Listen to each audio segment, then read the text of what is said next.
And three-time Golden Glove winner. Tom, you played collegiately here at the University of Arkansas. What was it like? But that was a great start. Good start. Now do it again. Sure.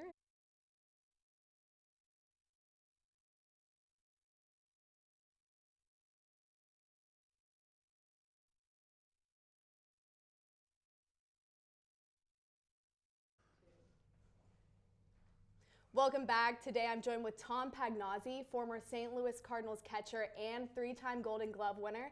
Tom, you played collegiately here at the University of Arkansas. What was it like playing for the Razorbacks in the 80s?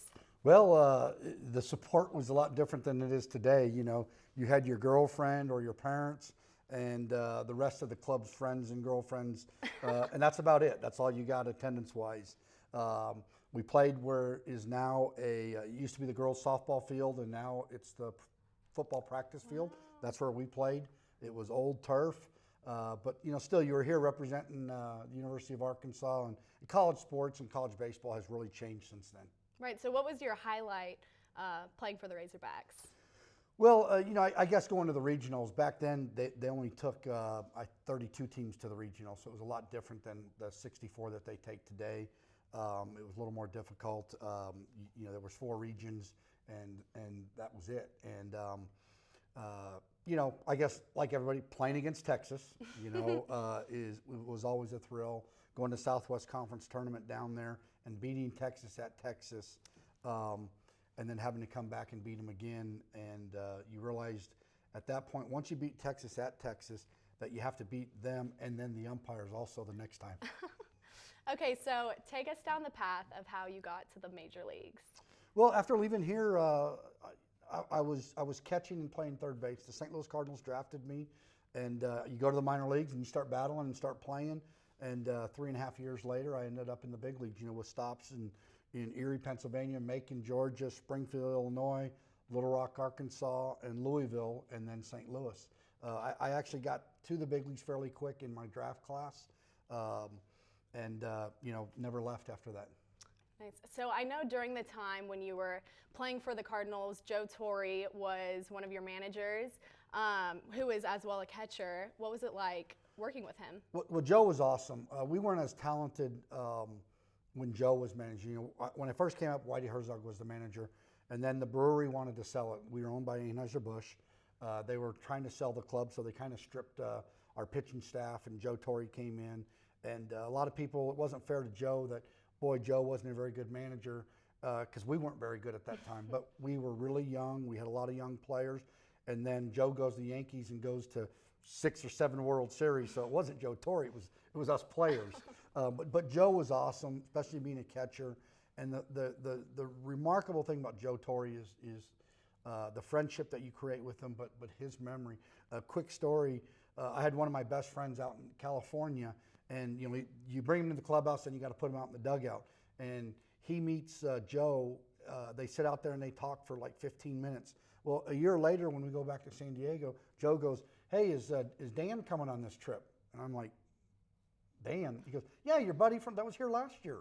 And I'm going, "Gosh, I mean, 15 minutes with Joe Torre, he remembers your friends. Either he said a lot of bad things about me or a lot of good things. I'm not sure what it was, but that's the type of person and character Joe Torre was or is." So you spent a lot of time in St. Louis. So after the major leagues, what brought you back to Fayetteville? Well, I had the opportunity. I retired and moved back to Phoenix, and I just didn't like. Phoenix was growing so fast. I lived in a really neat area, Paradise Valley, but one day I picked up the paper, and it was shortly after 9/11, and it said in 2015, you know, which didn't seem very far away. It was 2002 when this happened, and it was. Phoenix was going to be as big as LA County, 5.5 million people. I'm like, I don't want to be in the middle of 5.5 million people. So Dave Van Horn got the job. He calls me, and I was going to actually come and help Coach DeBryan. Then Dave gets the job and says, "Hey, you were going to come and help coach. Will you come help me rebuild?" And I promised him 2 years. We went to the World Series in year 2. So I thought, good time to step back, go back to retirement. So what's it like being on the coaching side of things? I didn't really enjoy the college coaching side. I'm so pro player type, you know, and kids, and with the NCAA rules, you know, it probably was better that I left before I got us in trouble. Is the way some kids will tell you the stories. They always talk about how they do things for the student athlete, and I don't think it's really done that way.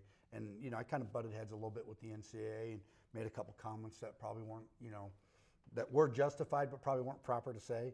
And it was just better for me to, go back to retirement and, go back to coaching, my style. Are you still active with the Arkansas baseball program here? No, I'm not. Now that my kid's playing at Ole Miss, and we play them starting, this Thursday or Friday. He's at Ole Miss, and so it's a tough week for me right now because, like I told somebody, regardless, I win. If Ole Miss wins, so I'm rooting for my son. But if Arkansas wins, under the table I can go. Because I'm a Razorback, and that's what people don't understand. Just because he chose to go there, and I wanted him to go grow up. The main thing why a lot of kids leave to go from school, and it was very important for him to go away and grow up and learn life lessons. But I'm a Razorback, and I'll always be a Razorback. That will never change. Right. So shifting gears a little bit, I understand that you own Southern Trend clothing brand. What is it like transitioning to the business world? It's been a lot of fun.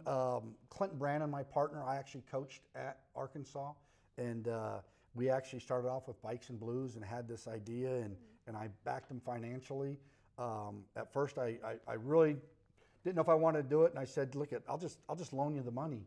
And he goes, "Well, if it doesn't work, I can't pay you back." I said, "I guess we're partners then." So that's really how we started, and it went from Bikes and Blues to him wanting to do it full time, and really I was looking to do something because all I was doing was sitting at home and wasting away, and I was still young. So it's been a lot of fun. We have a lot of fun. We have a lot of great people that work for us, and we make it fun. It's our responsibility to make it fun. Our guys will tell us it's not work. They have fun.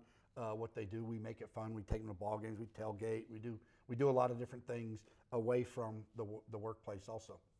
And I understand that you're really active in the community here. Tell me a little bit about what you do. Well, I have a charity called Pagnozzi Charities that we support kids that can't afford to play sports. A lot of single mothers or single parent. And our feeling is we don't want kids not to play because they can't afford it. And it's done quietly. Probably 95% of the time, the kids don't even know what's happening. And sometimes the coaches do, but a lot of times even the coaches that the kid's on. We also have some coaches that request our kids because they'll make sure that they get picked up and get to practice and things like that. So that part's been real enjoyable because it's funny because I could be at a park or at a game and kids come up. Now they're 20 years old and they want to thank you for giving them the opportunity. And I was very fortunate for what I got to do for a living and did financially very well with it. It's great to give back and to see that the youth, they do something. We all know it's proven that the more you're involved, regardless if it's sports or whatever it is, the better chance you have to be a good student and a good person. And that's the big key, is that's what we're trying to do. Absolutely. Well, thank you so much for joining me today. This is Tom Pagnozzi, former St. Louis Cardinals catcher. We'll be right back.